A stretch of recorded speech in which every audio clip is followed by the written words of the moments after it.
funny, isn't he?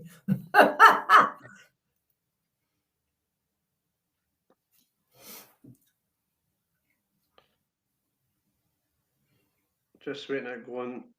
That's live and click meeting streaming. So bear with me a second. I need to go into Facebook to put this live.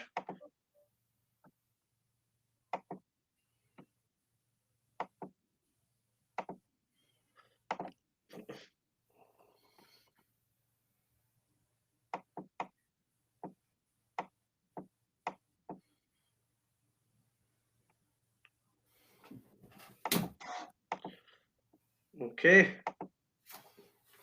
That's us now showing us live on Facebook. Okay, so I'll hand over to you, Mrs., and then enjoy your afternoon. And I'm sure it'll be very informative.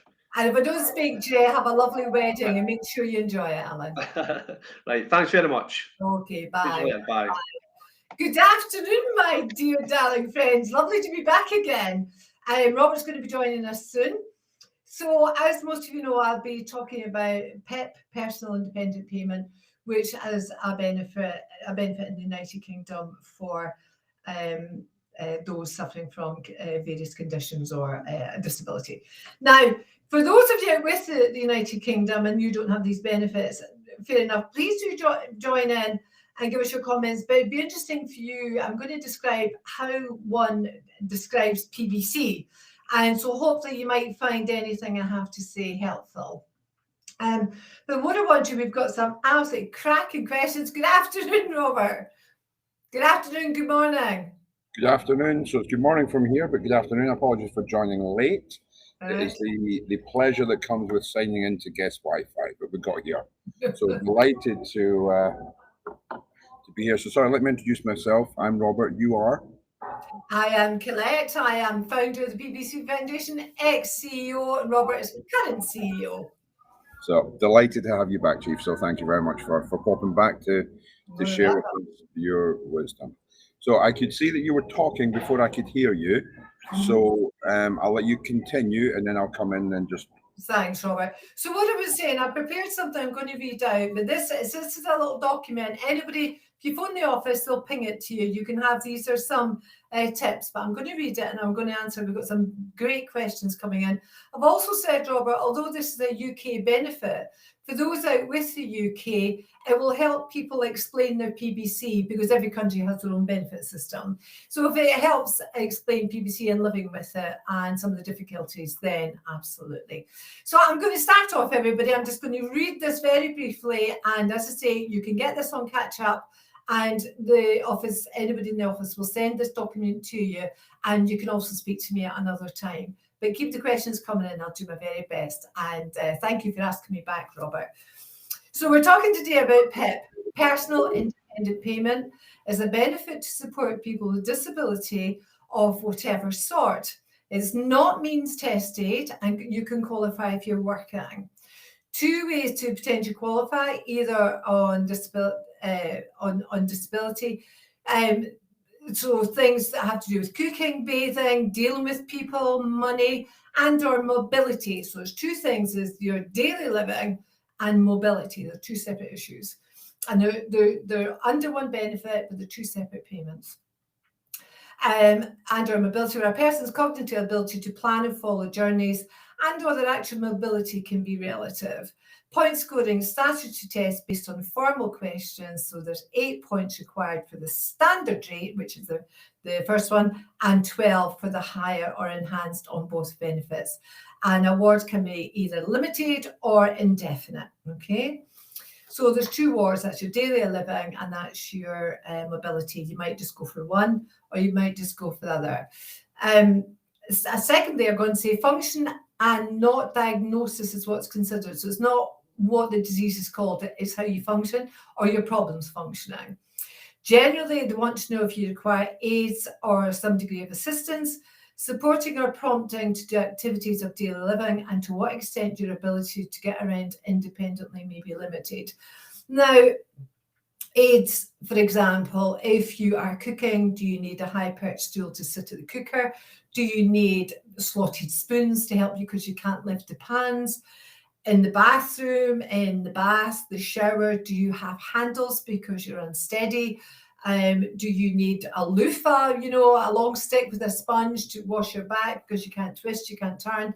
All of these things, an aid or appliance to help you with your daily functions. Special cutlery if you're arthritic, if you have difficulty holding things.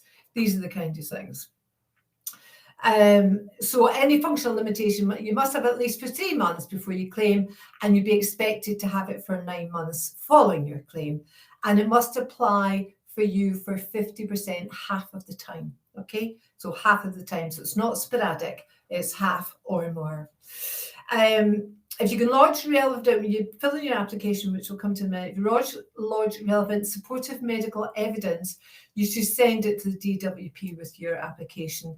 They will not, indeed cannot obtain your medical records, but you can get this from your GP free of charge. That is your right. And that's under the GDPR. They're not allowed to do that. Do not lodge anything more than 2 years old. This is unlikely to be relevant. And remember that your GP has no idea how you manage certain aspects of your life. So factual medication, opinion from him, her, or hospital clinician relative to your diagnosis and medical impact may be helpful. They won't know how you function in the bathroom, difficulties on the toilet, if you're able to wipe yourself, cooking. They won't know. That's for you to describe on the back of the medical evidence they've supplied. But as much information as you can on the claim. Now, I'd say to you, this person who's reading your claim will probably know next to nothing, if anything, about PBC. All they know is what you tell them. So what you say is important, and put it in layman's terms. You don't need fancy terms. It's important you state about your life and your difficulties and your limitations and your problems, and not the diagnosis. The diagnosis is in another part of the form, but it's how it affects you, and that's really important. But as much information as you can is unhelpful if you expand to the extent of your limitation at a later date. Tell it how it is, okay? If you need an extra sheet of paper, get an extra sheet of paper. If you have trouble holding the pen and you have to keep going back to it because of fatigue, tell them that too. Explain that to them. Most towns and cities in the UK have welfare rights offices, and they provide a free of charge service. Details are online, but they are a brilliant service. Citizens' advice as well. They're excellent and they know what they're doing, so don't hesitate. But most cities across the country have them. UK. Once your form has been received, you'll be called for assessment with a healthcare professional, HCP, and this can be remote, by telephone, video, or face-to-face. The HCP may be, but is unlikely to be a doctor, right? But they will question you, not examine you. They will not have access to your medical records. You may be accompanied by a relative or a friend, and do be completely frank with the assessor. If you feel they don't believe you, why wouldn't they? You know, why wouldn't they? Unless they actually say something to you, don't make assumptions that they're trying to catch you out. Say it how it is, deep breath, and explain, and make sure you have that person with you. You'd be amazed what you sometimes forget and what goes out your head with, when you're a wee bit nervous. You'll receive a decision with a few weeks for your assessment, and if you're happy with that, you may apply for a mandatory reconsideration. So you can just send it back and say, can I have a mandatory reconciliation? And thereafter, if you're turned down, you have a right to appeal to the independent tribunal, but you can't do that until your mandatory reconsideration has been turned down. Now, the tribunal, most of you that have been in touch with me are terrified of the thought of a tribunal. So let me just, now I've written some things here. The tribunal is a 3-person team consisting of a solicitor, a doctor, and a specialist in disability who are independent, do not work for the Department of Work and Pensions. They are the tribunal service, they're part of the judiciary. So you've got a doctor, a lawyer. The lawyer is there to ensure everything this is a test in law, to make sure everything works within the remit of the law.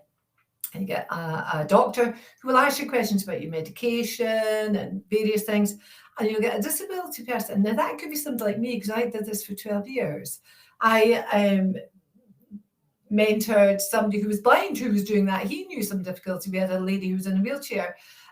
We have another dear friend of mine who was thalidomide, and other people who had mental health issues and who'd come through them. So they're of all different backgrounds, but the training to be a tribunal expert is intense, it's long, and it's updated. There's always things you have to learn. So I did it for 12 years and I enjoyed it very much. And we're not there to pick holes in your story. We're here to understand what it is you're saying, what you're claiming. And we will, so when that happens, we would have you in with your welfare rights officer, chat to you informally, relax you, give you a wee drink of water, and ask you some questions. And we'll introduce ourselves, ask us some questions. It'll all be tape recorded. And we will, if we don't have enough medical evidence, we will ask for some. We will do that ourselves as a tribunal.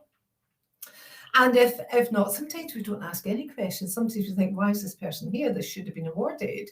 So you will, at the end of the tribunal, it's half an hour, so three-quarters of an hour, you're asked to go and sit outside, and a decision is made almost always that day if there's enough medical evidence, and your representative or yourself will come back in, and the tribunal will they will give you their views on that and the award, and if how long, etc. You have a right of appeal to that, but it's a very informal, they're professional people, and they want the best for you, and they want the law of the land upheld. They are not there, they're not the keepers of the keys of the safe of the Department of Work and Pensions, I can assure you. And I know many, many, many tribunal people, and they're really caring, good people who want to help.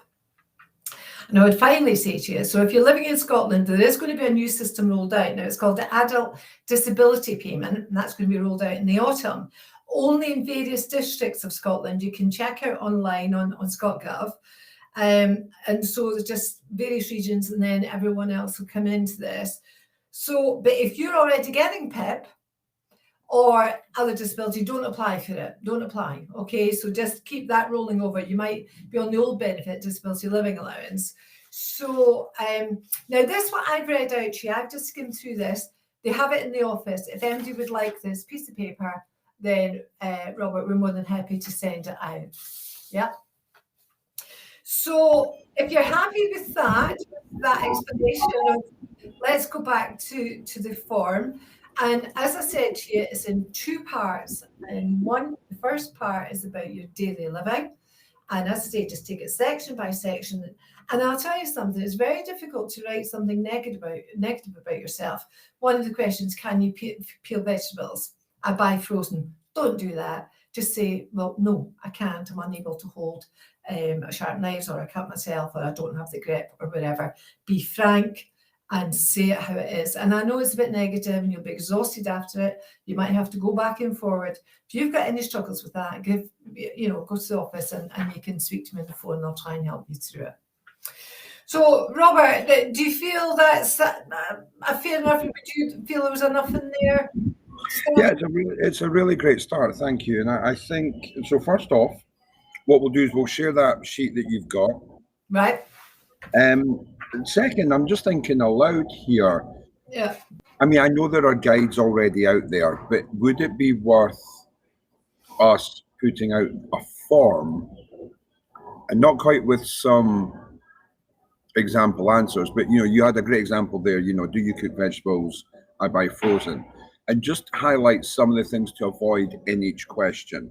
Yeah, that's my point, yeah. And I'm part putting that out to you, and I'm part putting that out to everybody who's either here in the room or on Facebook watching us. So, that may be helpful, it may not. We'll put it out there, and if people think it's helpful, we can make that happen. And if people don't want or need that, then that's absolutely fine too. So the good news is, so your introduction has been obviously hit the spot, because there are no questions on Facebook yet. So they're obviously either kind of digesting that, or the fact that, you've hit the mark with what you've said so far. There are one or two pre-existing questions. So when we put this out and said we've got this event coming up, and I think this is a really nice thing that, again, we're just looking at different aspects of living with PBC. So we're really grateful for you coming back. as well, Robert, the Scott Governor, the UK website, it really is very good, but it's laborious, it's long, and that's why I've avoided writing for the bare facts. Was when you get PBC, you get so many lines in, you just think, oh, and then you forget what you've. Now wait a minute, what was that in connection with?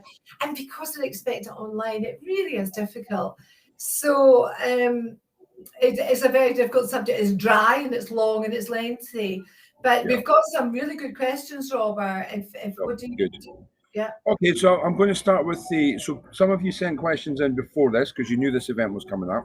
So thank you for doing that. So I think you kind of covered this, but I just want to just double check and make sure that whoever asked the questions, I've got it. So it's a two-part question. So I know that you spoke about it and I highlighted it in the chat box, which was the adult disability payment, which is coming up in Scotland. Yeah. So question one is the criteria for applying for PIP the same throughout the UK? And if I receive PIP in England, if I move to another part of the UK, do I need to be reassessed? Okay, good questions. So the criteria for applying for PIP is the same throughout the UK. Yes, that's the good news. Yes. So that's an easy question. So I received PIP in England. If I move to another part of the UK, do I have to be reassessed?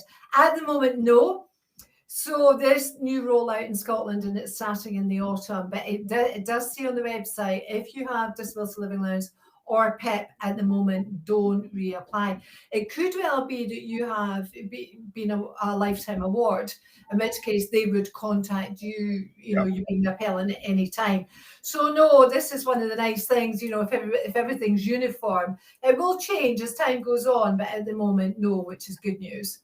Okay, perfect. All right, thank you. So again, you know, it's really important that to highlight that we're not able to answer individual questions about individual circumstances. So I'm going to ask you a particular question, and obviously if you can answer that in general terms, I think that's probably most helpful for the group. Okay. So somebody's saying that they have PBC, AIH, extreme tiredness, classed as epileptic, other issues with spleen, gut, etc., relating to the liver issues. However, they can work and they part-time and they can walk. Mm-hmm. Okay. Would they qualify for PIP? It's a belter. I love this question. Yeah, this is really good. So as I alluded to earlier, you've got quite a number of conditions and you stated one or two of the symptoms that you have, like extreme tiredness, etc. And I would say again, it's not just all your conditions, it's what happens to you or what these conditions stop you, prevent you doing, or what you have difficulty doing. You said you can walk, so I can't remember what I think it's something like 20 meters, 25 meters, but can you walk safely? Are you walking timidly? Are you shuffling? Are you safe? Do you need a walking aid? So that's part of it. But if you're working part-time, it looks like your mobility is looking like, but I can't say if you qualify for PIP this is the point, this is the wonderful thing about PIP is it's not what you suffer from, it's what it causes you to have difficulties. So you could have one condition, you could have a lot of conditions. It's how it affects you personally. And also, you've got PBC, you've got AIH, sure you're going to get extreme fatigue. You might know where that fatigue is going to come from. Which disease, which illness it is, but the fact that you have it is what is important, how it affects your life, what it prevents you doing, what are your difficulties, and do you have it more than 50% of the time? Now, you raise another issue here, you're classed as epileptic. I'm not quite sure what that means, but it doesn't matter. If you're having petit mals, grand mals, seizures, any kind of absences, then that is really important that these are put on the form. How you understand it affects you. Do you need somebody with you? A lot of epileptics, for example, and I'm not giving advice, by the way, I'm legally not allowed to give anybody advice. But for example, somebody who suffers epilepsy, seizures, anything, being near a cooker, it can cause major problems and has caused major problems. So this is something that's always looked at, but it's on an individual basis. You say you've got issues with the spleen and the gut, well, that you're indicating to me perhaps toileting issues. You know, that prevent you from doing things. You're in the loo for long lengths of time and what have you. So it's really the effect of those conditions. But if that person's asked this question if they're out there today, if they're watching this live, please feel free and come back and ask me anything further. But as it stands to me at the moment with your extreme fatigue and tiredness, how does it affect you? What does it stop you doing? What help do you need from somebody? And I know people who sit and fall asleep, peel in the bed, it's very, very individual. So I hope that answers your question. Would I qualify for PIP? It all depends on the effects and what the conditions themselves. Brilliant. No, absolutely. That's a really helpful answer. And again, hopefully it would again transfer into the major parts of the group as well, and not just answer that specific question. Okay, so and again, I know you alluded to this, but I just, if we can go just a tiny bit of detail again, because we know that people come back and watch these after the fact. Amazing numbers here live, which again highlights the need for this kind of topic to be covered. So anyway, the question is, how long does a PIP assessment take, and can a successful claim be backdated? Yeah, so if you're awarded, your claim will be backdated to the date of your claim. So if you got a claim on, say, the 1st of June, maybe you get your medical assessment maybe a few weeks later, then you're waiting another few weeks, it will be backdated to your date of claim. So that's really very helpful. And sometimes it can take many more months than that, particularly during COVID, when all the tribunals were behind and people not being seen. So that is really very helpful. And how long does the PIP assessment take? Well, from application to assessment, well, it depends on the area as well. It can take up to 12 weeks, but sometimes it's 6 weeks. I think that's what you meant. I mean, the actual assessment in the room with a healthcare professional would be not any more than an hour. But so it could take some weeks. And again, if you're turned down on your mandatory reconsideration and you went to tribunal, it'd be some more weeks. But the tribunal service work pretty efficiently. As I say, it's not the working pensions, and they tend to get through things as fast as they can, because they know that people are in difficulties. And some people, we have long-term, PBC is a long-term condition. Some people have serious conditions on the short term. So, the tribunal service are very slick and efficient operators. They really are. They're good people, I will say that. That help, Robert? You with me, Robert? He's gone quiet. Sorry, just hitting the unmute button. So no, that's helpful. Thank you. I appreciate that. Okay, so this question, I'm assuming, is about the appeal process and the actual physical conversation that you have at the tribunal. Because the question is, do I need to take any medical evidence with me? And does it cost anything to get the said evidence from your doctor? Right. Second question, no, it doesn't cost you a penny. And that is your right to get all your medical records, but we don't want them all. We want, preferably the last 2 years. Now, if you're going to a tribunal, try and get your medical evidence in before you arrive at the tribunal. If you're being represented by welfare rights, they normally, I was going to say fax them, they normally now ping them through, email them through to the tribunal service, and the clerk, they've got very efficient clerks who will get the extra evidence out to the tribunal. Let me just explain to you, if I can, Robert, the tribunal, the doctor, the lawyer, and the me type, is we all live in our own homes, and we would, in the day, we would have the papers delivered to our homes. So there'd be a big batch of papers. We'd say, in the old days, it was 4 in the morning, 4 in the afternoon, appellants, and then it was 3 in the morning, 3 in the afternoon. So we would individually have these papers, we read them through in our own time, and we would take notes from these papers. And then you've got a date to come together for the tribunal. So we all come together for the tribunal, we'll have 6-8 cases on that day. And your appointment will be either 10 o'clock or 11 o'clock or 12 o'clock or whatever. But before you arrive, myself and the solicitor and the doctor will have previewed the papers and said, so what do you think of Robert Mitchell-Thain? Well, yeah, no, I can see we were lacking a bit of evidence here. Did he send something in? Check with the clerk. The clerk says, yes, we've got something. That's perfect. We can proceed.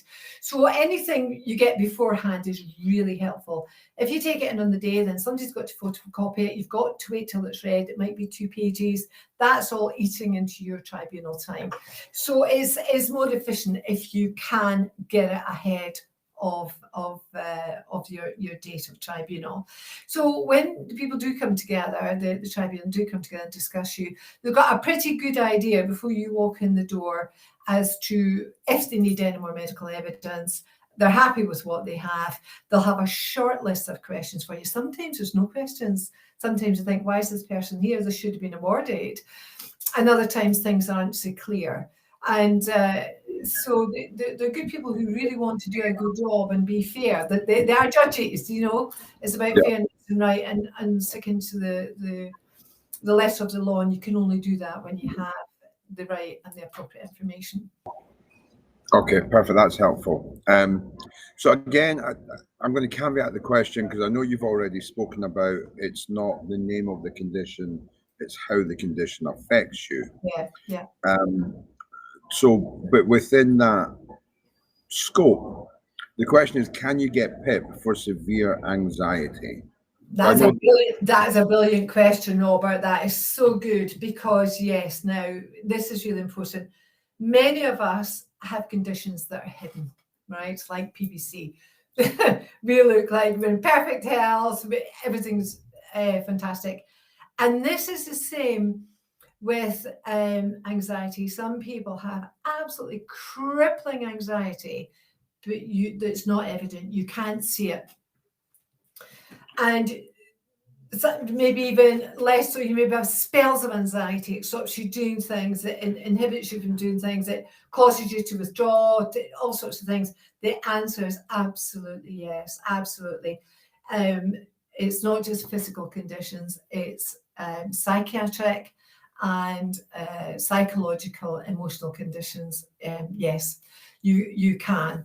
And again, it's what you've been diagnosed with, what any treatments you may be having. The treatment may not always be, for particularly anxiety, it may not always be medication. It might be that you've been offered counselling, but you're waiting in a queue, these kinds of things. To give a good story, but absolutely yes. And describe what that anxiety stops you doing. Does it stop you? Some people just stop washing, stop bathing, you know, not looking after themselves. Does it stop you going out? What, you know, describe what your life is like and how that anxiety affects you. And that's really important. And, you know, quite often when you're writing these things out, then, you know, go away for a bit and go back maybe that evening or the next day and have a look at what you've written. And you might want to update it, change it, add something, take something away, but review it. What you first think and feel, you know, isn't always sometimes enough. And you might want to add a bit more, you know. Absolutely. So funnily enough, nothing to do with anything, but everything to do with everything. I remember the great Snoddy always had the 3-day letter. Oh, yeah. So if you receive bad service or, you know, you're just in an emotional place, you write your letter and then you sit with it for 3 days. Because in 3 days, you know, you will think about it differently. Yeah, you will feel differently. Yeah. So, Collette, I'm just going to, you know, so open that up. So, for example, when we do things within the foundation, we'll actually do a 3-day SWOT. So your strengths, weaknesses, opportunities, and threats. But over 3 days, you have a different perspective. Yeah, and absolutely. again, I'm wondering if it's worth considering that when you're doing these kind of forms to actually do it over a few days, because you do have different emotional processes, physical processes, and all of those kind of things. It's just a nice way to get a more holistic view of your experience as it is. It absolutely is. You're right in what you're saying. And as I say, Robert, you know, when you're writing what feels like negative things about yourselves, things that you might push to the back of your mind, it is very difficult. And we're not very good at saying how it actually is. Many of us aren't very good at talking about it, let alone just typing on a keyboard or writing. And also, let me just say to everybody out there, and as I say, I offer no advice whatsoever, but some of the things that happen to us that we don't realise. For example, I don't know if you got my message, Robert, I went to see the film Elvis last night. Brilliant film, highly recommended, everybody. It was in tears at the end. So it was in daytime cinema, came out and it was light, but I couldn't see properly. I've got Sjogren's syndrome. So I had to go and sit down for 15 minutes before my eyes would focus to see where I was going and I wear, I'm long-sighted, I wear specs now. Things like that, and people out there with Sjogren's syndrome or dry eye or Sika syndrome, you're going to have problems with screens like we are now, and on your television and all these, on your phone. So you might be able to do something, and then you turn away and you think, right, I've got to sit. I just have to wait till this comes back. Keeps my drops handy. Yeah. No, that's huge, and it's those little things that if we don't share them, no one else is going to know. And so you're absolutely right to encapsulate that. Without giving away the ending, did they find them in Peru? Oh, do you know, you forget how handsome and what. Do you know, he sold more records than anybody else in the whole world. Robert, and they showed him at the end his last song on the set. They did, and it was quite moving. It was, and the chap who played him was very, very good. Good. Okay, thank you. So we've got a couple of comments which I'm just going to share. Yeah. So Sue says, for the person who mentioned that they could still work, Sue got access to work. I got access to work. Right. So access to work seems to be a body to assess my work conditions, which was by the DWP, and they were given equipment to help them work. And then they included that report in their application. Oh, fantastic. Which is, again, that's really helpful to know, and thank you very much. I think, can I just say on this point, Robert, some people who have difficulty working, difficulty leaving the house, but when you've always worked or when you've had part-time jobs or whatever, and then that option is no longer available to you for health reasons, that's quite a major psychological and emotional blow that can be to a lot of people. Some other people's like, hey, I've done enough, I'm done, I'm okay with that. But that can affect people some really badly. And finance as well, not everybody can afford that. I mean, we all need to, particularly with all the price rises at the moment. So that is really good to know that there's places out there that can help you. So, no, that's helpful. So we've got another couple of questions, but I'm going to come to this one first because I think this needs to be addressed in quite a holistic way. So the comment is, feeling like this, I don't have energy or capacity to communicate how this impacts my whole being. Yeah. So I'll start off with a couple of thoughts, and then I'd love to know your thoughts on my thoughts, and then what else you can add through your experience. So I think one of the key things is to take your time, and even if you're just doing 5-10 minutes a day, just to do one section. I heard it said somewhere that when you change day, change your pen color, because it highlights that actually I'm having to come back at this another day.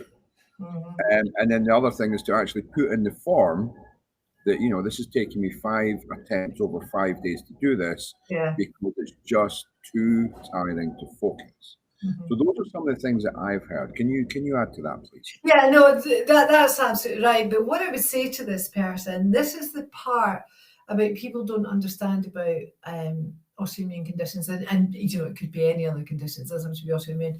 And this is very difficult to verbalize, but this is where I just champion welfare rights, because it's a phone call. And if this person were to say to welfare rights, this is where I'm at, this is how difficult it is for me, whether it's the fatigue, the mental, physical, and the mental and emotional strength you need to face these things, your memory, all of it. This is what these people are there for, and you can ask them to do it piecemeal. And as Robert says, different coloured pens and what have you, but you make it clear on your application how much you've struggled, or get somebody on your behalf. And if you need to, if you want to contact Welfare Rights, by the way, do it through your local council. And if there aren't any available, then go to Citizens Advice. But they will fill in the forms for you. They will have people trained to do it. And if it takes some time, then take that time. There's absolutely no rush, and do it when you can, but don't not do it. Yeah, absolutely. Absolutely. Thank you. So actually, you've gone on to my next question, because we've had somebody who's applied, refused, appealed, refused, and they're looking for guidance. Now, I know you spoke about, you said something about welfare rights, and you said something about CB. Can you just, again, just a wee bit more detail? Yeah, we can guide to a point, but because obviously, PBC specific information and phrasing, but again, can you talk a wee bit more about these services? Yeah, so I don't know why this person is being turned down. It could be something to do with the form. It could well be that you just don't qualify. You're not in, you don't get enough points to the criteria. It's all in a points-based system. As I say, it's 8 and 12 for both. But welfare rights, almost every town, I think there's 2 centres in the UK, one was in Scotland, I can't remember the other one, they have, if you contact council, welfare rights, and there might be a wee bit of a queue, waiting list for them, but welfare rights, you need to sit with them or Citizens Advice and ask them, get them to talk you through it. Why is it you've been turned down? Why you've been refused? And ask them, have you said something wrong? Was something not addressed? Did the medical evidence support your claim? And as I said to you, it's a difficult one because, a doctor can't say what difficulties you have getting out of bed or getting dressed or what have you. But did you have enough medical evidence stating, some of the symptoms that you're having with PBC? So I don't know why you've been turned down and the appeal. But welfare rights, go through it with them or Citizens Advice, and maybe review it again. Are things the same? Maybe make a fresh application. Yeah, and it's such a basic thing, but it's nothing that I'd ever thought of was going back and saying, why did I fail? And then that starts to answer, because if it is simply how you've answered the questions, it's a really strong place to start again. So thank you. Also, the problem is too, and I remember I've worn 2 hats. I've been Chief Exec of the PBC Foundation for all these years, and I've also been a member of the Tribunal Service. So I've seen some of the chancellors in life, and it can leave you feeling a wee bit jaundiced, but I've seen a lot of genuine tear-jerking illness as well. And I've listened to members, many members over the years. But what I find disturbing is when people are turned down for reasons that I wouldn't necessarily know, like this person at the moment, that they think they're not believed. And this is quite important because, nobody understands, I'm not being believed, they haven't accepted what I said. It's simply, if you've gone to a tribunal, what you have said does not fit within the criteria in law. And it's not about anybody making a personal opinion or thinking you're a shyster or any of those things. It's about you have not fitted the criteria. So it's got to be looked at, why didn't you fit the criteria? Where's the mismatch? And maybe you just didn't, and you didn't understand what the criteria is. I don't know, but they're big questions. But I don't want people walking away from this thinking, the prejudice against me, I'm not being believed. They have to work on the papers they have in front of them, the knowledge and the facts that they can establish. Yeah. And again, one of the things that struck me was when you said earlier that the tribunal service is independent. So it doesn't have any instruction from the DWP. That is absolutely so that, again, so perfect. Thank you for that. Well, I think it's worth stressing again. Please do remember that, everybody. It's the poor man. It's a poor part of the judiciary, but it is the judiciary, and the tribunal members are highly qualified. The training is ongoing. Trust me. I went on many training courses, and it's done all around the country. And you meet lots and lots of different other judges, you know, and other people, and it's really intensive. Yeah. Okay.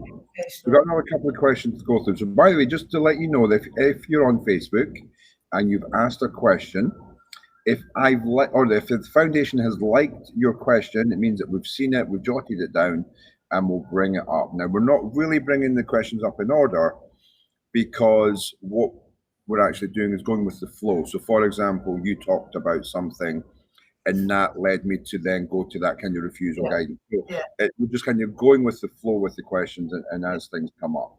Now, so we've got one or two people on, I'm going to call it my side of the Atlantic. So good morning to everyone in the US that's joined us and elsewhere. So somebody's saying, so Terry's saying that in the US, the doctors can write stuff up and it's incredibly helpful. And once the doctors have done that, it's really helpful in getting approved. So can you talk a little about the role of the doctors? I know you have in a bit, but just again, you know, what we can do to help the doctors, what the doctors do to help us, how much sway they have, all of those kind of things. Can you just talk a little about that, please? Yeah, so first of all, your GP, your general practitioner, would confirm in a letter your name, address, your date of birth, and what medications you've been taking and what conditions you've been diagnosed with. They can, if you wish them to, include any letters that you've received from your consultant or consultants if you're seeing different, say you had a heart specialist, a liver specialist, what have you. They can include copies of letters, no more than 2 years old, because it's not really relevant.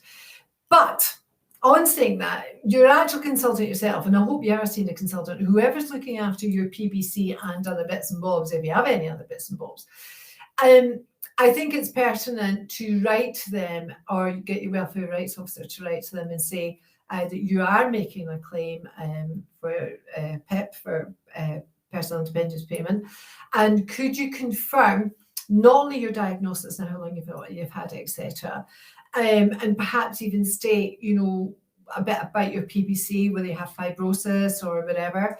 But it would be helpful. He cannot comment about how you get out of bed or how you cook a meal, but it'd be helpful if he were to make it clear some of the symptoms, or you know, the main band of symptoms attached to that condition. And that would be helpful. So if you were to say, you know, my patient, you know, they'll see from your medication if you itch, if you're taking Questran or you know, various other drugs, then you can fill them in about the itch and what happens at night time, and so that will add to your fatigue and everything else. So GP, normally very basic, but try and press your consultant to state the known effects of your conditions. Every effects of your conditions, and if they can, you know, where you are with your PBC, if that's doable. Okay. And I think it's worth adding here, Robert, as well. Please do bear in mind, everybody, this is absolutely vital. You know, and I know, Robert, that no matter what stage of PBC you're at, it is not relevant to your symptoms. You could be late stage PBC and not know very much about it. You could be early stage PBC and be hammered with fatigue and itch. So make it clear, or get your consultant to make clear that you know, the correlation between symptoms and where you are, your PBC is. Absolutely. How you predict it. Perfect, thank you. That's helpful. I'm going to come back. So I've got one more question on Facebook, which I'm going to come to in a second. But I'm going to come back to something you said earlier about your medical records. Mm-hmm. Now, I may be overstating this, but in the UK, my understanding is that you have the right to see everything that's in your medical record. Can you just talk a little about that? Well, yeah, I mean, you can ask your GP to see your medical records. You can ask, or copies. For example, if you're going to your consultant, you know, once a year, twice a year, whatever, you would expect a letter from your consultant saying, "Thank you for coming to see me the other week. Your results are this, and this," and any follow-up that might come from that. But if you don't get that, your GP will have had a letter from him, so you're entitled to a copy of that. you're entitled to a copy. What if you want to know what your liver function is? And you certainly will if you're using the app, which we want you to do. So get these numbers and get them in your app. But yeah, just ask. And also, here's the other thing, and we saw this from time to time in the tribunal. Our medical records are personal, and some people have things in those medical records that they do not want shared with absolutely anyone, and very, very personal things. And so, if you are supplying medical records, you can take out a line or two if it was something. Oh, I don't know. What would you not want him to know? So that maybe you had congenital warts or something like that. If it was something very private and something you didn't want to share or not relevant, then that can be redacted from. You don't have to be giving out everything. But I'd like to also say this too. When your papers reach the tribunal service, as I say, this is part of the judiciary. They're absolutely confidential. They are tied up so tight that nobody can get access to them, so they're absolutely confidential. And the only people that read them are the people who are immediately dealing with your case. Perfect, that's helpful. Thank you. Now I'm going to ask you a question, and I'm going to throw initials at you as if I know what they mean. So somebody's had their PIP declined. Yeah. The question is, will that affect their already in existence ESA? No. Okay. No. That's a different benefit entirely as employment and support allowance. Okay. But interesting, you get one and not the other. So maybe you could review what's been said here today. I know the different benefits, entirely different benefits. But if you have one, not the other, maybe review it. Maybe chat with welfare rights. But equally, I'm making this quite clear. I cannot say everybody with PBC should be on ESA or PIP or whatever, because but again, PIP is a benefit you can have whilst you're working, and particularly if it can help you get out there, it's fantastic. It's good. No, absolutely. Okay, so I'm just checking in the room. I'm not seeing any questions in the room.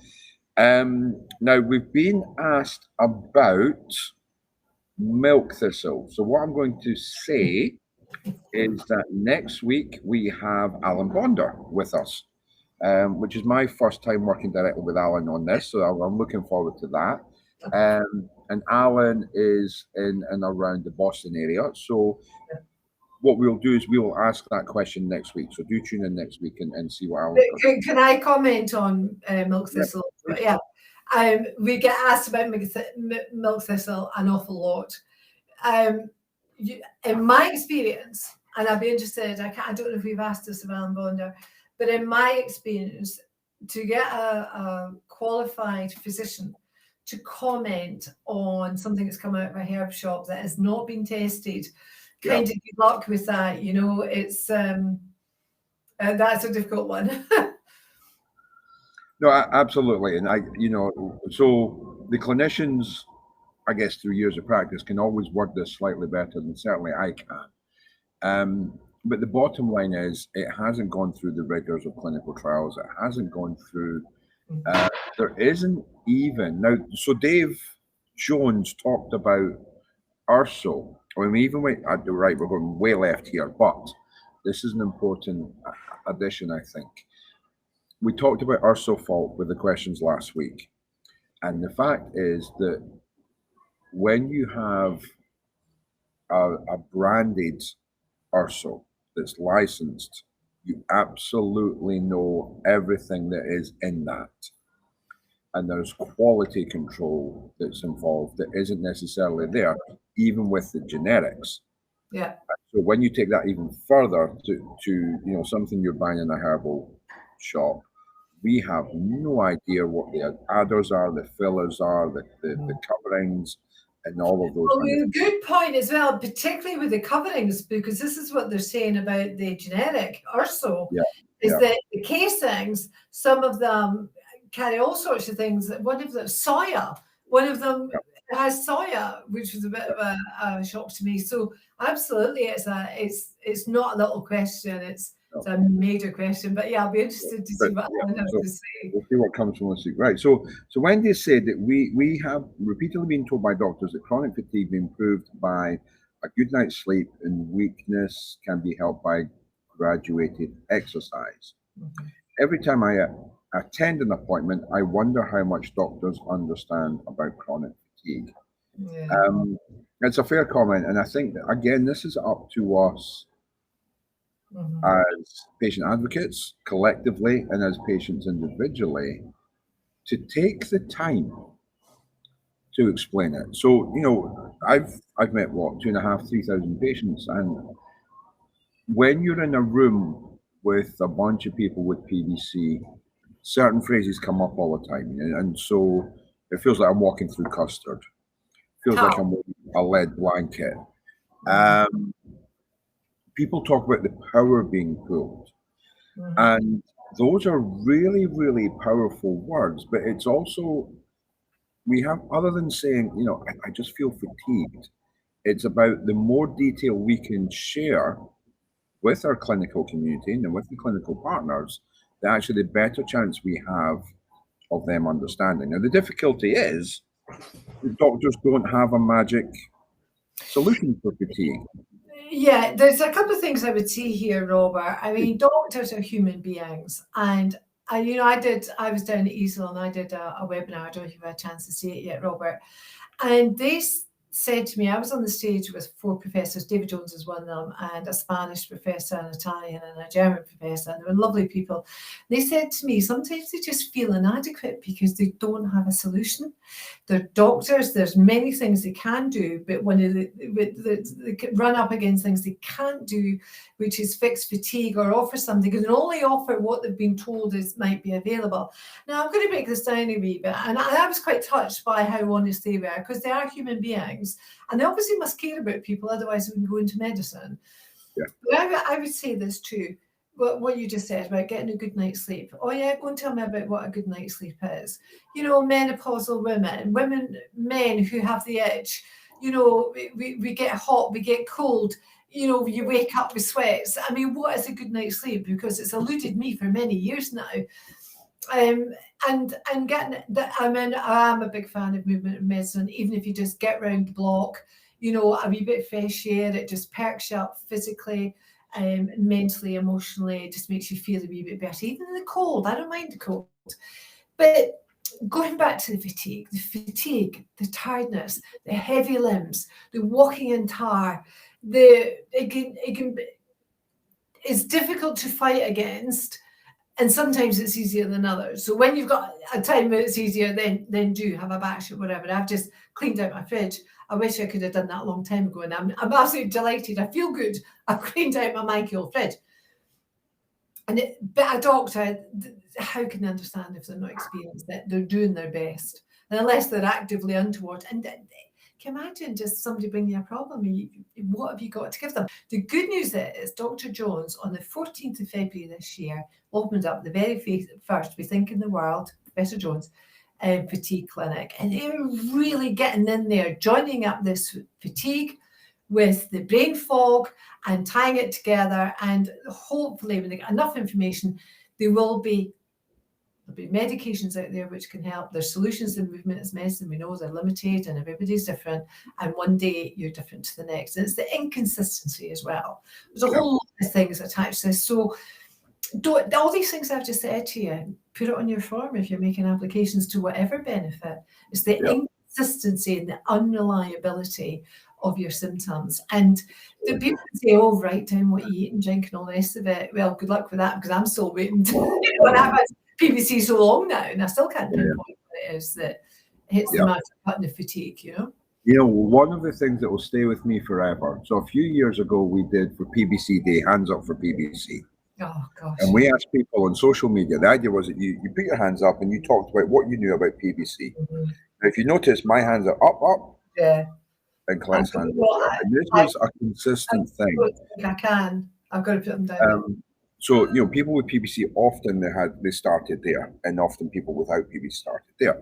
But one of the most touching videos was Roger Barra, who was a husband. And he talked about not the fatigue, but he talked about the implications that had, that Chrissy would cancel dinners, social events, and it was always the last minute, and it impacted friendships. And fatigue is more than just tiredness. And it's really, really important that we use these details to highlight the consequences and what it does for our lives. So there you go. Well, you begin to, this is important, the worn outness that we suffer.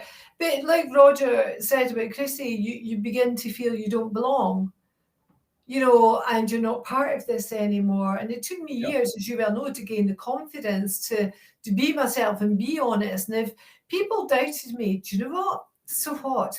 I know who I am, and the people close to me know me to be a truthful and honest person, and they couldn't help me and left me to it, make my decisions. Yeah. So with apologies, I have a hard finish. So there's a couple of things that I want to throw in. So one, I'm going to talk directly to Susie. Susie, I would love for you to give us a call and just let's see what can be done one-on-one and in a direct way where we can help you with where you are at the minute. And that's in a practical sense, and it's also a sense of how you can turn things around. So I'm just going to say that. The last question we're going to address today, somebody said on Facebook, what is this app you spoke about for LFT? So do you want to take this or do you want me to take this? Well, we've got an app, Robert. Let's see if I can just get it on my phone, my PBC app. You maybe not be able to see that. We have a PBC app, and you can get it from the App Store. It's free of charge. That's it, open, and I don't think you can see actually anything there, can you? But the PBC app Store, and on it, information, self-management, events, news, latest additions, my priorities, surveys. It's all there. It's ours. It's for PBC. Robert invented it, didn't you, Robert? So it's there. It's as Collette said, it's free of charge, but it has a huge amount of information in there. It has self-management tools, so you're able to record your symptoms on a daily basis. And then if you do that day by day by day by day by day, what you can do is bring up the phone, as Collette showed you, and you'll have a chart and you'll see your symptoms, and then you can see, and so it's able to give you much more power in your conversations with your clinician, but also gives you much more awareness. And there's so many tools. There's more tools than we have time to cover. And maybe actually one day we'll do an app Q&A. He says, thinking live. That might actually be helpful. On that note, so I'm sorry we have a hard finish, but I think that's been immensely helpful. We did get through all the questions that I saw. If we missed your question, do let me know, and we'll get the question to Collette. So, you know, having worked with you for 18 years and then not done something for ages with you, it's been nice to do this today. So thank you very much. No, but don't forget, everybody, you can, the notes that I've printed out, you can get from the office. The team will ping them to you. There's no problem there. Yeah, so Robert, maybe we could catch up. I'm going to see Top Gun. By the way, start going to pictures, everybody. Just chill out, relax. It's great. So maybe we can have a chat before next Thursdays. And if you want any further details, if anybody wants to contact me, feel free. Alan, have a wonderful wedding. Robert, safe home from the States. And thank you for inviting me back. That was a pleasure. Thank you very much. We're going to hand over to the mightiness that is the PBC host. And we'll see you next time. Thanks for your questions. Yeah. Thanks very much, everybody. And I'll catch up with you later. I will see you two in a couple of weeks. Yay, have a great holiday. Bye, everybody. Take care, everybody. Thanks very much. Bye. Catch you later, mate. Take care. Thanks for joining. No, a pleasure. Thanks, Lou. That was great. And enjoy. I'll try. All right. Take care. All the best. Right, cheers, mate. Bye. Bye.